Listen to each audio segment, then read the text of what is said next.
I'm so excited to hit with you today, Coach. I am glad you are here. Aren't you the one who teaches the move? That's me. I'm all ears. Okay, let's get started.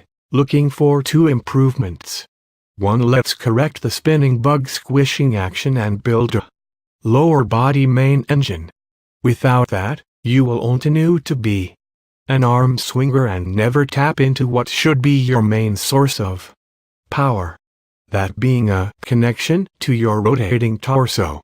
2. Let's clean up the sequence. No more preset load. There will only be coil and uncoil. No pauses. During T-swings I want to see a 2-to-1 ratio, which basically means that I'm looking for a slow and fluid coil, as in a smooth gathering of energy followed by a much more rapid uncoil. Depending on how far we go with this, we'll talk about the timing of the thrust on top of the uncoil.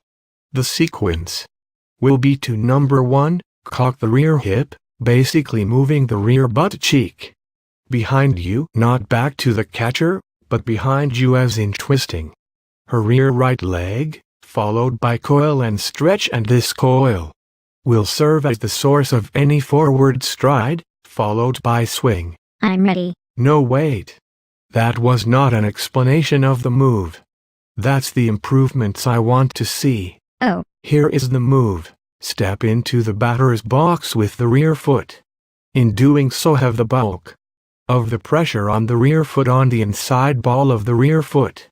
That will help serve as a reminder that the ball of the rear foot will serve as a sort of pivot point. Next, step into the batter's box with the front foot.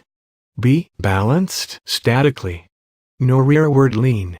Have the quads and hamstrings dynamically balanced. That is, the legs are bent, and the quads and hams are opposing each other. They are balanced in opposition. They are dynamically balanced. They are activated.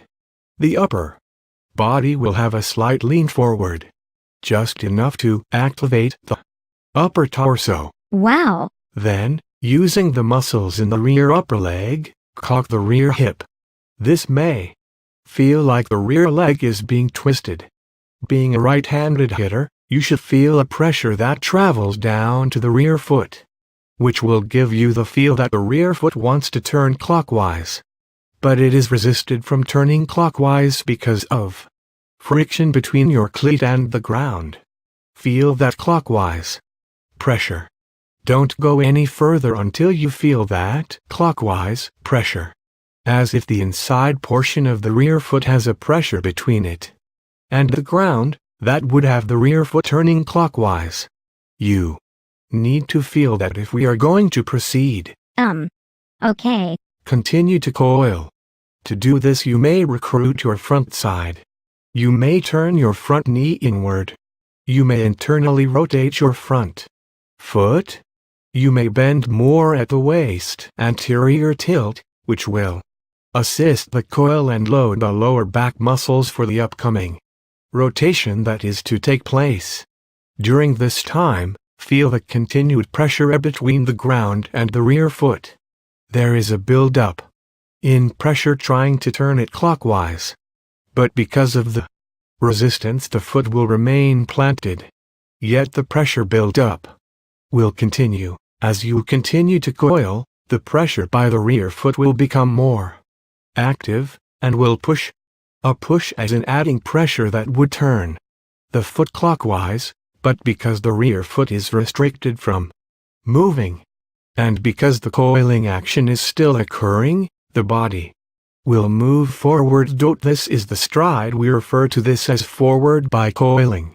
There is a dynamic balance established between the coiling taking place and the clockwise pressure at the rear foot, resisting that coil. That sounds easy enough. Hold on, there's more. I need you to pay attention closely. As the front foot moves to foot plant, the rear leg will uncoil. That is, it will untwist. The pressure at the back foot will continue to be a clockwise pressure.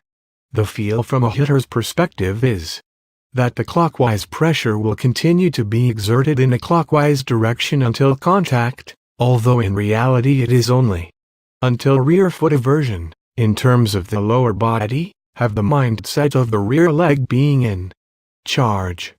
Its coil and uncoil. Simply allow the front leg to catch the body. Take whatever stride results from the coil. That is, do not force a particular stride and do not purposely stride linearly so as to bypass the coil and uncoil action of the rear leg. You make it sound so easy. I'm ready to hit. It is easy. And I know you will do fine and hit line drives.